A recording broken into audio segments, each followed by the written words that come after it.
We know that ICTs are a major factor in shaping the new global economy and producing rapid changes in society. Teacher education institutions may either assume a leadership role in the transformation of education or be left behind in the swirl of rapid technological change. So I will present to you ICTs and teacher education, a global context and framework. So later on, we will discover about the traditional view of the learning process, changes in views of the learning process, a shift from teaching to learning, the theories supporting the new view of the learning process. And now let's proceed to the traditional view of the learning process. The existing view of the learning process emerged out of the factory model of the education at the turn of the 20th century and was highly effective in preparing large numbers of individuals with skills needed for low-skilled positions in industry and agriculture.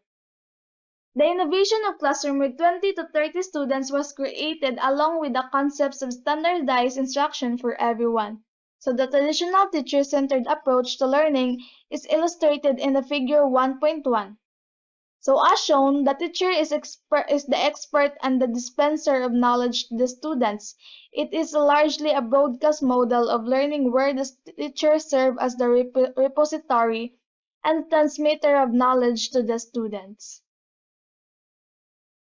The traditional education paradigm is often characterized by the following views of learning. First is learning is hard. Many view learning as a difficult and often tedious process. According to this view, if students are having fun or enjoying what they're doing in a learning activity, they probably are not learning. Second, this learning is based on a deficit model of the student. The system strives to identify deficiencies and weaknesses of the student. Based on noted deficiencies, students are tracked, categorized, remediated, or failed. The impact of the deficit model of students' learning is most obvious in compensatory education programs. As implied by the term compensatory education, is designed to make up or remediate learning that some children, particularly poor minority children, do not have, but which the curriculum and structure of schooling assume are common to all children. Third is learning is a process of information transfer and reception. Much of our present learning enterprise remains information-oriented, emphasizing students reproducing knowledge rather than producing their own knowledge. It also remains teacher-centered. The prevalence of this view is supported by observations that teachers continue to rely on old standbys such as lectures, textbook reading, and fill in the worksheets practices that reduce students to passive recipients of information and fail to develop their thinking skills. Fourth is learning is an individual solitary process. In a study of schools in the United States, the National Assessment of Educational Progress noted that most students spend long hours working alone at their desks completing worksheets or repetitive tasks. They wanted more work allowing them to think for themselves. They wanted to design and make things to experiment and to engage in first-hand observation. The Times reported, however, that there was a little evidence of changes in the curriculum that would respond to the students' wishes. Fifth is learning is facilitated by breaking content or instruction into small isolated units. So Brower notes that the technology of mass education is quite adept at breaking knowledge and skills into thousands of little standardized, decontextualized pieces which could be taught and tested at a time. The educational system is often geared more to categorizing and analyzing patches of knowledge than to sewing them together. Six is learning is a linear process. Frequently, the textbook or teacher provides only one linear path through a narrowly bounded content area or sequence of standardized instructional units. For example, in a mathematics text, only one correct problem solution trail may be offered for a specific subclass of problems. And now let's proceed to changes in views of the learning process. In contrast to the traditional teaching learning paradigm, a new paradigm of the teaching learning process is emerging based on the 3 decades of research in human learning that encompasses the following views of the human learning processes. Learning is a natural process. The natural state of the brain is to learn. However, not everyone learns in the same way. Teachers have often noted that children who appear disruptive or to have short attention spans when confronted with typical classroom instruction may spend long periods engaged in meaningful and interesting computer-related activities. Second is learning is a social process. The communal context of knowledge and learning is beginning to be rediscovered as evidenced by the rapid growth of quality circles and the computer-supported collaborative work in business, government, medicine, and higher education. ICTs provide opportunities for teachers and students to collaborate with others across the country and across the globe. They also provide new tools to support this collaborative learning in the classroom and online. Third is learning is an active, not a passive process. In most fields, people are faced with the challenge of producing knowledge rather than simply reproducing knowledge. To allow students to move toward competence, they must be actively engaged in the learning process, in activities such as solving real problems, producing original writing, completing scientific research projects, a study dialoguing with others on important issues, providing artistic and musical performances, and constructing physical objects. Fourth is learning may either be linear or nonlinear. Cognitive theory and research sees learning as a reorganization of knowledge structures. The knowledge structures are stored in semantic memory as a schema or cognitive maps. There are many ways that students may acquire and process information and assimilate it into their existing knowledge structures. Although some knowledge domains, such as mathematics, may perhaps lend themselves to a linear approach, not all learning can or should occur linearly. Fifth is learning is integrative and contextualized. Jacob Bronowski, in Science and Human Values, made the point that to discover the connection between what had seemed to isolated facts of existence is a creative act whether the field is art or science. He calls it an act of unifying. This is not something that can be done for learners. These connections cannot be made in learners' minds. Information can be given, the connection can even be stated, but even if the information is repeated, it cannot be assumed it is really known. The learners must discover it for themselves. The teacher's role is to help them in several ways to make connections and to integrate knowledge. Sixth is learning is based on a strength model of student abilities, interests, and culture. Based on the work of Howard Gardner and others, schools are beginning to consider the specific strengths and interests that students bring to the learning environment, and are designing learning activities that build on students' strengths rather than focusing only upon remediating weaknesses. In addition, schools increasingly recognize diversity as a resource rather than a problem in the classroom. In contrast to the remedial and standardized concept of instruction, diversity and individual differences are valued, and learning process is designed to build on the strengths and assets brought by the learner to the classroom. The seventh is learning is assessed through task completion, products, and real problem solving problem solving of both individual and group efforts.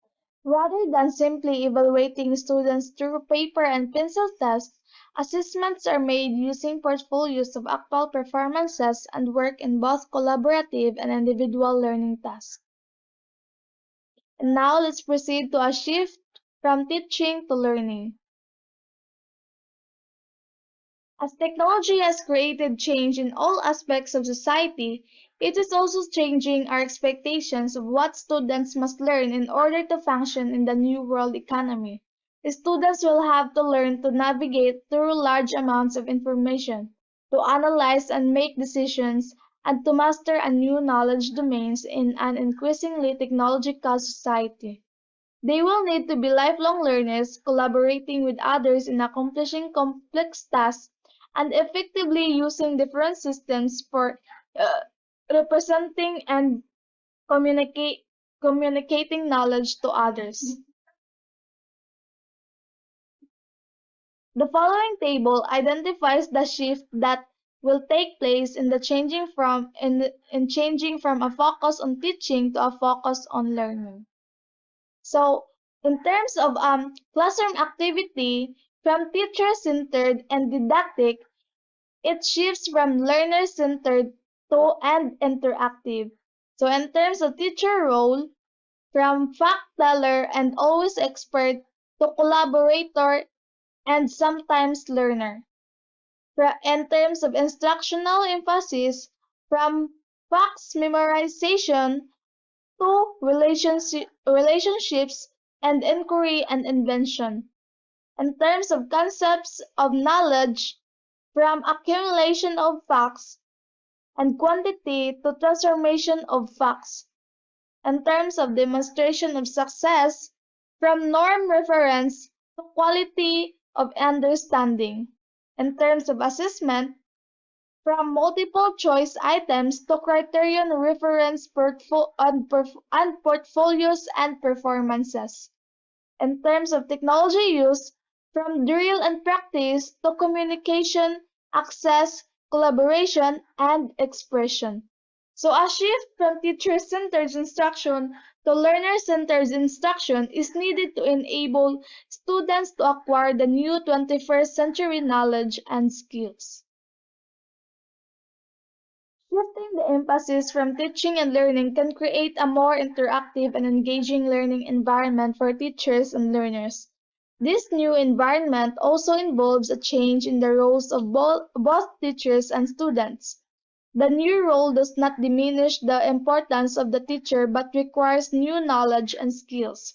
Students will have greater responsibility for their own learning in this environment as they seek out, find, synthesize, and share their knowledge with others. ICTs provide powerful tools to support the shift to student-centered learning and the new roles of teachers and students. So as shown in the table, the role of the teacher will change from knowledge transmitter to that of learning facilitator, guide, knowledge navigator, and co-learner with the students. So changes in teacher role. So a shift from knowledge transmitter, primary source of information, content expert, and source of all answers, to a shift to learning facilitator, collaborator, coach, mentor, knowledge navigator, and co-learner. A shift from teacher a shift from teacher controls and directs all aspects of learning to teacher gives students more options and responsibilities for their own learning. And changes in student role, a shift from passive recipient of information to active participant in the learning process, from reproducing knowledge to producing and sharing knowledge and participating at times as expert, from learning as a solitary activity to learning collaboratively with others.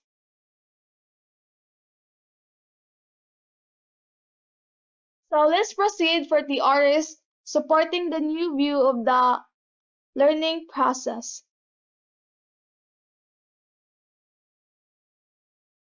The new views of the learning process and the shift to student-centered learning have emerged based on the cognitive learning research and the confluence of several theories that have informed our understanding of the nature and context of learning. Some of the most prominent theories include cultural theory, constructivism theory, self-regulated learning, situated cognition, apprenticeship, problem-based learning, cognitive flexibility theory, and distributed cognition. Each of these theories is based on the same underlying assumptions that learners are active agents, purposefully seeking and constructing knowledge within a meaningful context. The learning environment that may be derived from this view of the learning process is shown in this figure. The student-centered environment illustrated in this figure shows that the learner interacts with other students, teachers, information resources, and technology. The learner engages in authentic tasks in authentic contexts using authentic tools and is assessed through authentic assessment. The environment provides the learner with coaching and scaffolding in development, knowledge, and skills. It provides a rich collaborative environment enabling the learners to consider diverse and multiple perspectives to address issues and solve problems. It also provides opportunities for the student to reflect on his or her learning. The new view of the learning process is based on research that has emerged from theoretical frameworks related to human learning. Many reflect a constructivism view of the learning process. A constructivist environment involves developing learning communities comprised of students, teachers, and experts who are engaged in authentic tasks in authentic contexts, closely related to work done in the real world. A constructivist learning environment also provides opportunities for learners to experience multiple perspectives. Through discussion or debate, learners are able to see issues and problems from different points of view, to negotiate meaning, and develop shared understanding with others.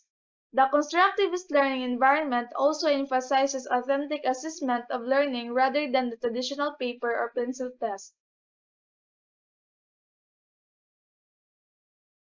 So some of the most influential theories that relate to the new views of the learning process include Vygotsky's socio-cultural theory. The major theme of Vygotsky's theoretical framework is that social interaction plays a fundamental role in the development of cognition. Vygotsky believed everything is learned on two levels. First, through interaction with others and then integrated into the individual's mental structure. This applies equally to voluntary attention, to logical memory, and to the formation of concepts. All the higher functions originate as actual relationships between individuals. Second, the idea that potential for cognitive development is limited to a zone of proximal development. This zone is the area of exploration for which the student is cognitively prepared but requires help and social interaction to fully develop.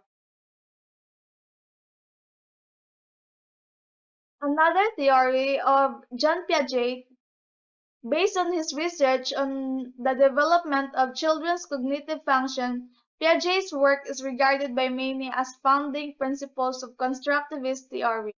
He observes that learning occurs through adaptation to interactions with the environment.